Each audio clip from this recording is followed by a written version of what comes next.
Don't talk to me that way. I debated at Harvard. Let's reminisce. So, my junior year in high school, I was given an amazing opportunity to debate on the campus of Harvard University. And I vividly remember as I walked along that campus, the prestige just permeating the entire atmosphere. And I kept telling myself to stay focused on the task at hand and to not become overwhelmed by the environment or the opportunity. I mean, I still had a debate tournament to win. And things started off pretty good for me. In debate, there are two stages. And the first stage, you have 4 rounds of debate. Well, I had won my first 2 rounds. And I only needed to win one more round to secure my spot into the second stage, which is like a sudden death style. So with 2 victories in my pocket, I decided to take a little break. There was some time before my next round. So I decided to walk over to the store, which is right across the street from the Harvard campus. So I grabbed my CD player, put my earphones in, and head out. So I make it to the store, and when I get there, I stop the music. I wanted to be aware of my surroundings and things like that. But I kept my earphones in my ear. So I'm sitting there and I'm trying to decide what I want to get. I mean, do I want to get a soda? Hey, I've earned this, 2 victories on Harvard campus.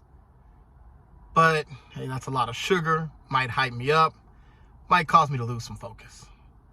Do I want to get a tea or water? So many choices, and then so many things to also think about, so many variables.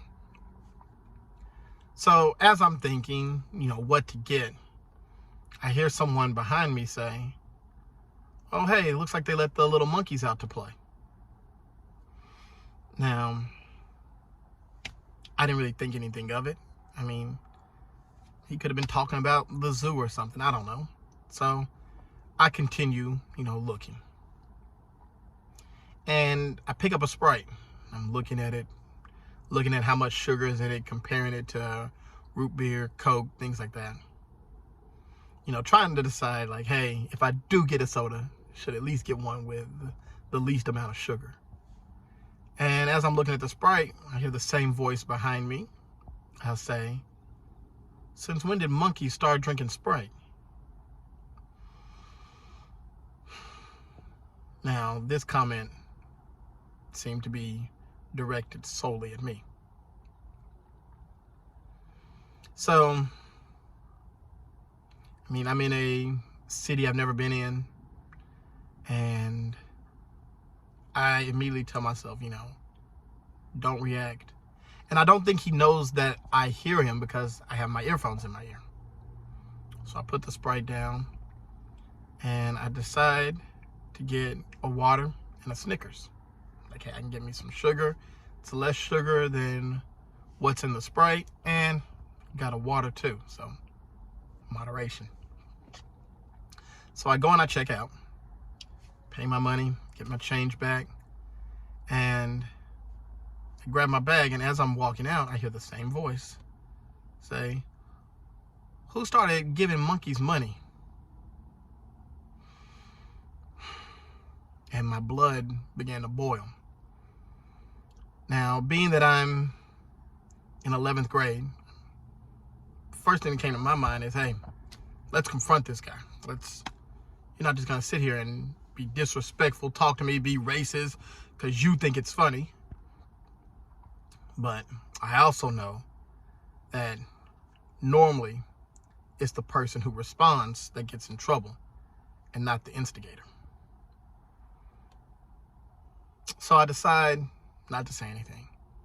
I turn my music on, and I walk back to campus. But so many thoughts are racing through my mind. And I really I can't get focused.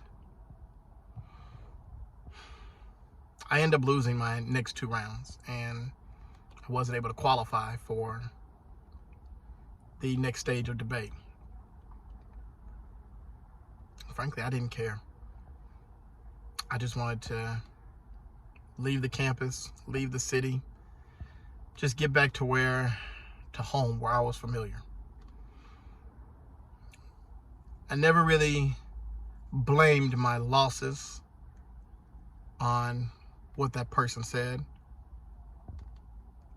I mean, it probably played a role, but ultimately, I was responsible for convincing the judges, and I didn't do that.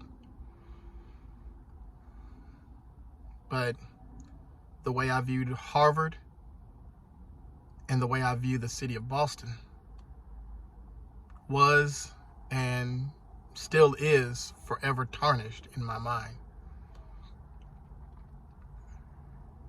It's sad how the words of one person can have that type of impact on how you perform and on how you view things. Well, hey, that's all I have for today. Thank you for listening. Peace and God bless.